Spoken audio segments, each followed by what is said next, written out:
Arrête-toi, respire. Avant de faire défiler, écoute cette vérité. Ce que je m'apprête à te révéler pourrait briser l'un des mensonges les plus anciens du monde. On t'a toujours dit que pour être en sécurité, il fallait être bon, que la gentillesse protège, que la générosité attire l'amour, que l'honnêteté inspire le respect. Mais laisse-moi te poser une question plus tranchante. Si tout cela était vrai, pourquoi les plus bons sont souvent les plus blessés? Pourquoi ceux qui donnent tout finissent vides? Pourquoi les cœurs purs sont les premiers à être trahis? Ce que je vais te dire n'est pas confortable, mais il est temps de sortir de cette illusion, parce que la bonté, quand elle est aveugle, ne protège pas, elle détruit. Elle consume ton énergie comme un feu sacré qu'on aurait laissé sans gardien. Elle brûle ton équilibre, tes relations, tes rêves. Et tu ne t'en rends compte que lorsque tout s'effondre autour de toi. Niccolò Machiavel, l'un des penseurs les plus redoutés de l'histoire, avait déjà compris cette vérité. Il avait vu les rois les plus bienveillants se faire renverser, les dirigeants les plus justes se faire trahir et les âmes les plus pures être dévorées par celles qu'elles cherchaient à sauver. Il a observé, analysé et mis par écrit ce que la société refuse encore d'admettre, que la bonté, sans intelligence, est une offrande livrée aux prédateurs. Aujourd'hui, je vais t'ouvrir les yeux sur le coût caché de la bonté. Tu comprendras pourquoi ton cœur pur attire parfois la douleur, pourquoi ta douceur te fait perdre des batailles, et comment cette même bonté, lorsqu'elle devient consciente et maîtrisée, peut se transformer en ton arme la plus redoutable. Mais attention, ce n'est pas un appel à la cruauté, ce n'est pas une incitation à te fermer. Ce que tu vas apprendre ici, c'est l'art sacré d'être bon, avec discernement, puissant avec compassion, lucide avec amour, parce que, dans un monde où les loups se déguisent en anges, le mouton qui survit n'est pas celui qui prie le plus fort, mais celui qui apprend à voir. Alors avant d'aller plus loin, grave ceci dans ton esprit. Je choisis la bonté stratégique. Répète-le comme un serment, car à partir de cet instant, ta vision du bien et du mal ne sera plus jamais la même. Et maintenant, entrons dans la première vérité. Découvrons comment, sans même t'en rendre compte, ta bonté t'expose au monde comme une proie facile. Ferme les yeux un instant et pense à la personne la plus gentille que tu connaisses. Toujours là pour tout le monde, toujours prête à aider, toujours à dire oui, même quand son âme murmure non. Maintenant, sois honnête. Est-elle respectée ou simplement utilisée? Est-elle admirée ou juste pratique? Voilà la première vérité que la société cache sous un vernis moral. La bonté t'expose. Elle ne te protège pas, elle t'offre en sacrifice. Quand tu es trop prévisible dans ta bienveillance, les gens cessent de te voir comme une personne. Ils te voient comme une ressource, un refuge, un outil. Tu deviens le toujours disponible, celui qu'on appelle quand tout le monde a disparu. Et à force de donner sans retour, ta lumière devient un phare pour les naufragés, mais aussi un signal pour les prédateurs. Parce qu'ils savent que tu ne fuis pas. Ils savent que tu ne mordras pas. Ils savent que ton cœur est plus fort que ton instinct de survie. Tu crois que ta bonté te rend invincible, alors qu'en réalité, elle te rend transparent. On ne te craint pas, on ne te respecte pas, on t'utilise poliment jusqu'à ce que tu n'aies plus rien à offrir. J'ai connu un homme comme ça, un être rare, loyal, brillant et d'une patience presque divine. Il soutenait son équipe, prenait sur lui les erreurs des autres, portait les fardeaux qu'on refusait de voir. Et le jour où la promotion est tombée, on a choisi quelqu'un d'autre, quelqu'un de plus bruyant, de plus dur, de plus visible. Parce que le monde ne récompense pas la bonté silencieuse, il glorifie la force apparente. Voilà le paradoxe cruel. Les gens trop bons finissent souvent comme des serviteurs dans des royaumes qu'ils ont eux-mêmes bâtis. Ta bonté devient ta faille, car elle envoie un message subtil au monde. Je ne me défendrai pas. Et le monde écoute. Machiavel l'avait compris. Il écrivait « Le lion ne peut se protéger des pièges, et le renard ne peut se défendre contre les loups. Il faut donc être un renard pour reconnaître les pièges et un lion pour effrayer les loups. Autrement dit, le cœur pur doit apprendre la ruse. La lumière, pour survivre, doit parfois savoir projeter une ombre. Tu souffres parce que tu n'as pas encore appris à se canaliser, ta bonté. La vérité, c'est que tu n'es pas faible parce que tu es bon, parce que tu donnes ton énergie à tous au lieu de la diriger vers ce qui en est digne. Alors retiens ceci, ta douceur doit avoir une colonne vertébrale, et ta lumière, une garde. Répète-le en toi, comme une prière de puissance. Je protège mon énergie. Mais ce n'est là qu'une facette du piège, car il existe une illusion encore plus perfide, celle de croire que plus tu donnes, plus on t'aimera. Dans la prochaine partie, tu découvriras le point véritable piège de la générosité, celui qui transforme ton amour en dépendance et ton don en poison. On t'a enseigné que donner est un acte sacré, qu'aider, c'est aimer, qu'offrir sans compter, c'est noble. Mais personne ne t'a prévenu du revers invisible de cette vertu. Personne ne t'a dit qu'à trop donner, tu pouvais devenir l'esclave de ta propre lumière. Voici la vérité que la plupart refusent de regarder en face. Plus tu donnes, moins on t'apprécie. Pas parce que les gens sont mauvais, mais parce que l'être humain s'habitue même au miracle. La première fois que tu tends la main, on te dit merci. La deuxième fois, on te trouve généreux. La 10e fois, on trouve cela normal. Et le jour où tu dis non, tu deviens le monstre.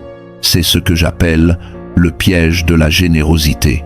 Un piège doré, tissé de ton propre amour, dans lequel tu finis prisonnier, épuisé, vidé et coupable d'exister pour toi-même. Au début, ta bonté illumine, mais à force de briller sans mesure, tu aveugles les autres, ils ne voient plus ta valeur. Ils ne voient plus ton effort, ils ne voient plus ton humanité. Ils ne voient qu'une chose, ta disponibilité éternelle. Et cette disponibilité devient ton identité. Tu ne t'appartiens plus, tu appartiens à leurs besoins. C'est ainsi que naît une forme de dépendance inversée. Eux dépendent de ton aide, et toi, tu dépends de leur approbation.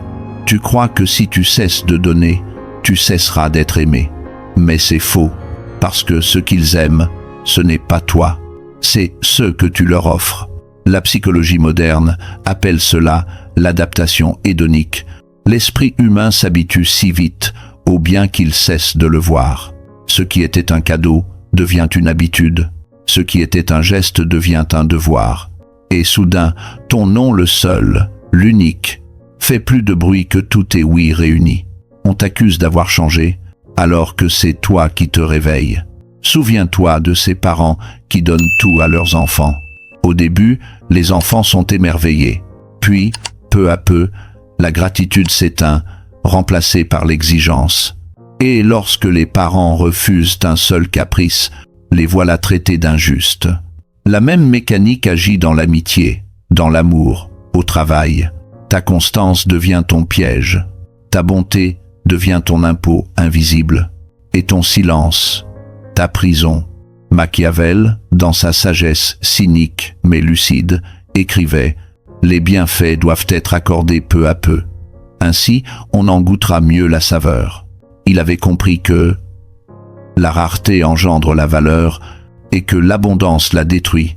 Alors, apprends à donner autrement. Ne donne plus pour être aimé. Donne pour être juste. Donne quand ton cœur est plein, pas quand il est vide. Donne sans t'effacer. Et quand tu donnes, donne comme le soleil. Pas à tout le monde, mais à ceux qui savent recevoir la lumière sans t'épuiser. Affirme-le à voix basse, avec conviction. Je donne stratégiquement, mais il existe un autre piège, encore plus subtil. Celui que même les plus sages oublient parfois, le besoin d'être perçu comme bon. Dans la prochaine partie, nous lèverons le voile sur le masque de la vertu, et tu comprendras pourquoi, dans un monde obsédé par les apparences, ce n'est pas la bonté qui gouverne, mais l'image de la bonté. Regarde autour de toi. Dans ce monde saturé d'images et de mensonges maquillés, la société ne cherche plus la vérité. Elle cherche l'apparence du bien. Les gens ne veulent pas savoir si ton cœur est pur. Ils veulent juste que ton visage en donne l'illusion. Et c'est là que commence la plus grande comédie du monde moderne. On ne vit plus pour être bon, on agit pour en avoir l'air. On te dit « souris, même quand tu souffres. Sois gentil, même quand on te piétine. Reste calme, même quand tout en toi crie justice. » Mais Machiavel, lui, avait compris la mécanique cachée derrière ce théâtre moral. Il observait les dirigeants, les maîtres du pouvoir, et il vit que les plus respectés n'étaient pas ceux qui cherchaient à être aimés, mais ceux qui savaient manier la bonté comme un outil, non comme une faiblesse. Il écrivait « Tout le monde voit ce que tu parais être, peu sentent ce que tu es réellement. » Ces mots résonnent comme une alerte, car si tu ne maîtrises pas ton image, le monde t'en imposera une, et cette image deviendra ta prison. Être bon ne suffit pas. Dans ce monde, il faut savoir paraître fort, car si tu montres ta lumière sans discipline, les ténèbres te prendront pour cible. Alors, écoute bien, le véritable sage ne cherche pas à être perçu comme parfait. Il porte un masque, oui, mais pas pour tromper. Il le porte pour protéger ce qu'il y a de plus pur en lui. Il sait quand offrir la tendresse et quand montrer les crocs. Il sait quand écouter et quand se taire. Il sait que la compassion mal placée devient faiblesse et que la fermeté au bon moment devient miséricorde. C'est comme un chirurgien qui incise une plaie pour sauver la vie. À l'œil ignorant, il semble cruel, mais en vérité, il guérit. Voilà ce que les âmes lucides comprennent. La véritable bonté n'est pas docile. Elle est souveraine. Elle agit avec discernement. Elle protège sans s'épuiser. Elle éclaire sans se brûler. Ce n'est pas de la manipulation, c'est de la maîtrise. Car celui qui veut rester pur dans un monde de masques doit savoir porter le sien sans jamais s'y perdre. Alors, retiens cette phrase comme une clé de survie. Tout le monde n'a pas le droit de voir ton cœur. Ne confonds plus la transparence avec la vérité. Ne donne plus ton authenticité à ceux qui ne voient qu'une façade. Répète-le gravement. Je contrôle mon image. Car dans un monde où tout se juge au regard, celui qui maîtrise ce qu'il montre dirige le regard des autres au lieu d'en être esclave. Mais connaître ton image ne suffit pas. Car ce que tu offres de toi, c'est aussi ton temps, ton énergie, ta force vitale. Et dans un monde qui consomme les âmes comme des ressources, il est temps d'apprendre l'économie sacrée du pouvoir. La prochaine partie te révélera pourquoi dire oui à tout, c'est parfois le plus dangereux des non à toi-même. Tout dans l'univers obéit à une loi simple. Rien n'est gratuit. Chaque geste, chaque parole, chaque oui que tu offres a un prix. Et pourtant, la plupart des âmes bonnes vivent comme si leur énergie était infinie. Elles donnent, encore et encore, jusqu'à ce que leur propre lumière s'éteigne doucement, comme une bougie oubliée au vent. Tu vois, il existe une erreur que beaucoup de cœurs purs commettent. Ils confondent don de soi et dilapidation de soi. Ils pensent que se sacrifier, c'est aimer. Mais se sacrifier sans conscience, c'est s'effacer lentement. Et quand tu t'effaces, tu cesses d'exister dans ta propre histoire. Tu deviens un fantôme utile aux autres, mais absent de ta propre vie. Machiavel disait « Celui qui veut être obéi doit savoir commander ». Et cette maxime ne s'applique pas seulement aux royaumes extérieurs, mais aussi à ton royaume intérieur. Car si tu ne commandes pas ton temps, ton énergie et ton attention, d'autres le feront à ta place, et ils te videront sans même s'en rendre compte. Regarde la nature. Même le soleil se couche pour se régénérer. Même la mer se retire pour reprendre son souffle. Mais toi, tu crois devoir rester disponible jour et nuit, comme si ton existence appartenait au monde. Et alors tu dis oui à tout, par peur de décevoir, par besoin d'être utile, par culpabilité inconsciente. Mais chaque oui imposé à ton âme est un non silencieux à ta propre paix. Tu ne peux pas sauver un monde en t'y noyant. Tu ne peux pas élever les autres si tu rampes toi-même dans la fatigue. Et tu ne peux pas servir la lumière si ta flamme intérieure s'éteint. Souviens-toi, même dans les avions, on t'ordonne de mettre ton propre masque à oxygène avant d'aider les autres. Ce n'est pas de l'égoïsme, c'est de la sagesse. Car si tu t'effondres, celui que tu voulais sauver chutera avec toi. Ton énergie est ton or le plus sacré. Ton temps est ton royaume. Et ta paix intérieure est ton trône. Les plus grands bienfaiteurs de l'histoire n'ont pas dit oui à tout. Ils ont dit non 1000 fois pour pouvoir dire un seul oui qui change tout. Tu dois apprendre à filtrer, à protéger, à choisir. Car un cœur ouvert sans garde devient un territoire envahi. Mais un cœur conscient devient un sanctuaire inviolable. Affirme-le avec assurance, comme un acte de souveraineté. Je protège mes ressources, mais protéger ton énergie ne suffit pas. Car la vraie puissance ne réside pas seulement dans la retenue, mais dans l'art de manier la bonté comme une arme de lumière. Dans la prochaine partie, tu découvriras comment transformer ta vertu, non pas en faiblesse, mais en stratégie divine. La bonté n'est pas faite pour être jetée au vent. C'est une arme sacrée, une force subtile, divine, qui demande à être maniée avec discernement, car utilisée sans conscience, elle t'affaiblit. Mais utilisée avec stratégie, elle te rend intouchable. On t'a appris à être bon en toutes circonstances. Mais la véritable sagesse, c'est de savoir quand, être bon, avec qui et jusqu'où. Ce n'est pas ton amour qu'il faut éteindre, c'est ton inconscience qu'il faut guérir. Car un cœur qui ne choisit pas devient une proie pour ceux qui choisissent à sa place. La bonté doit être précise, comme un sabre que seul le maître peut manier. Car un sabre sans main stable détruit ce qu'il voulait protéger. Tu vois, aider tout le monde, c'est parfois trahir ta mission, car pendant que tu t'épuises à secourir ceux qui refusent de grandir, tu oublies ceux qui attendaient ta lumière pour s'éveiller. Donner sans distinction, c'est gaspiller ta force vitale. Mais donner avec discernement, c'est honorer ta divinité intérieure. Alors, ne sois plus généreux pour être vu. Ne sois plus aimable pour être accepté. Sois juste, ferme et sincère. Aide avec conscience. Aime avec limite. Et dis non avec amour. Souviens-toi, la bonté n'a pas besoin d'être constante, elle a besoin d'être juste. Machiavel écrivait « La promesse donnée était une nécessité du passé. La parole rompue est une nécessité du présent. » Ces mots choquent les âmes naïves, mais ils réveillent les âmes lucides. Parce qu'ils rappellent ceci, tu n'as pas à te sacrifier pour rester fidèle à une promesse qui te détruit. Il arrive un temps où rompre un ancien oui est un acte de fidélité envers ta vérité actuelle. L'univers lui-même agit ainsi. Il détruit une étoile pour en faire naître une autre. Ce n'est pas de la cruauté, c'est de l'évolution.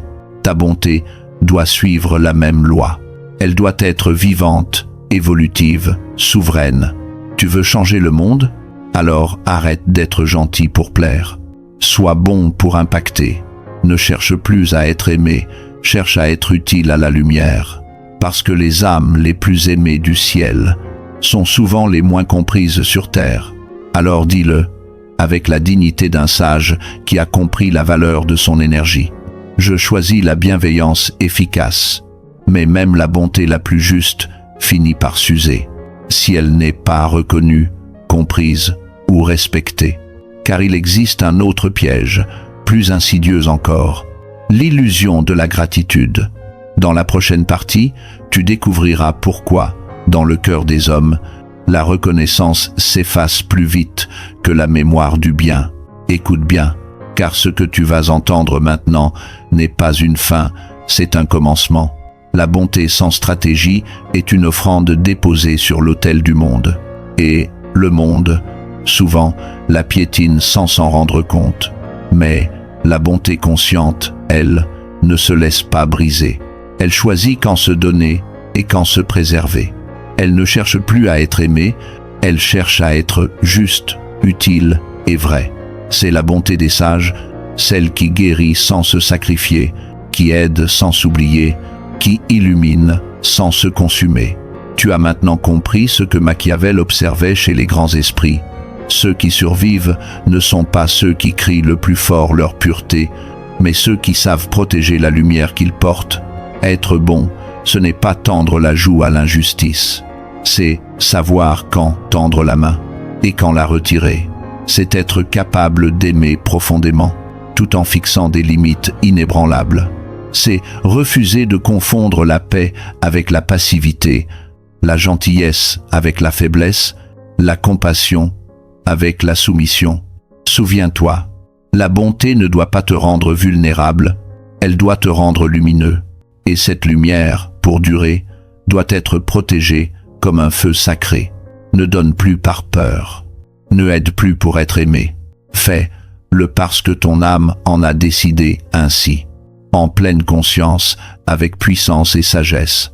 Car le monde n'a pas besoin de plus de gens gentils.